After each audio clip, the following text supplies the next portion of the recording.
बेटे की सीख। एक समय की बात है, एक पुरुष की पत्नी की मृत्यु हो गई। बेटा अभी 4-5 साल का ही था, इसीलिए वह आदमी बड़ी असमंजस में पड़ गया कि दूसरी शादी करे या ना करे। आयु भी उसकी बहुत ज़्यादा नहीं थी, किंतु साथ में उसे अपने छोटे से लड़के का भी ध्यान था। बंधु बांधवों के ज़्यादा आग्रह करने पर उसने दूसरा विवाह कर लिया, किंतु उसका जो व्यय था वह बच्चे के संबंध में सही निकला। थोड़े ही समय के बाद उसकी नई पत्नी हठ करने लगी और बोली कि मैं तो घर में तभी रह सकती हूँ जब यह बच्चा ना रहे।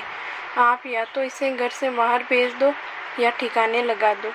अब ये सुनकर उस व्यक्ति को गुस्सा आ गया और उसने अपनी पत्नी को डांट दिया।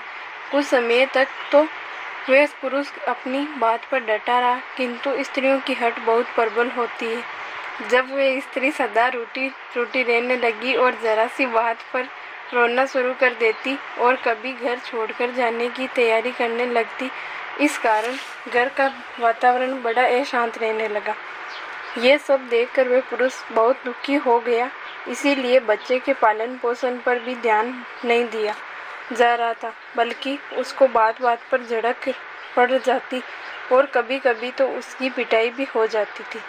अंत में उस पुरुष के पास 2 ही विकल्प बचे थे, या तो वे अपनी पत्नी को छोड़ दे या वे अपने पुत्र को मार दे। काफ़ी सोच विचार करने पर वे इस निर्णय पर पहुंचा कि यदि वे स्त्री को छोड़ता है तो फिर घर को कौन संभालेगा, पुत्र तो उसे उसी से और मिल सकते हैं।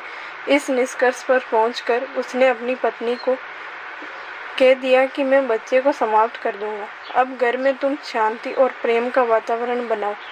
अब ये सुनकर वह स्त्री घर के सारे काम प्रसन्नतापूर्वक करने लगी और पति से भी प्रेम से बातें करने लगी।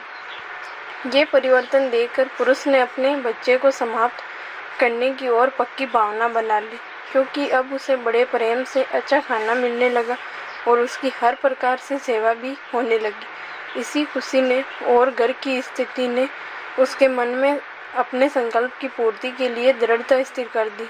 एक दिन जब वह अपनी भावना के अनुसार उस बच्चे को मारने के लिए खेत में गया तो वह अपने साथ एक छुरी भी लेकर गया था।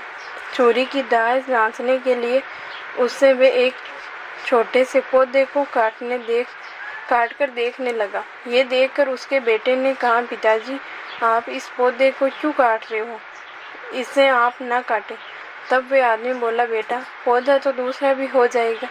उसकी बात सुनकर बेटे ने कहा, पिताजी दूसरे पौधे का तो पता नहीं कि कब तक उगेगा, किंतु जो उगा हुआ है और बढ़ रहा है उसका अंत क्यों करने जा रहे हो। अब ये बच्चे के मुख से ये शब्द सुनते ही उसकी आंखों में आंसू आ गए और बच्चे के लिए उसके मन में जो प्यार था वह छलक पड़ा।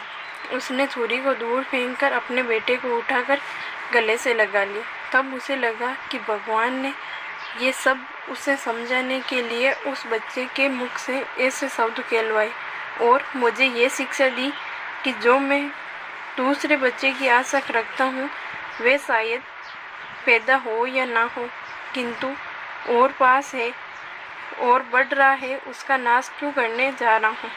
बच्चे के इतने से वाक्य ने ही उसको आश्चर्यचकित कर दिया और उसका मन बदल गया।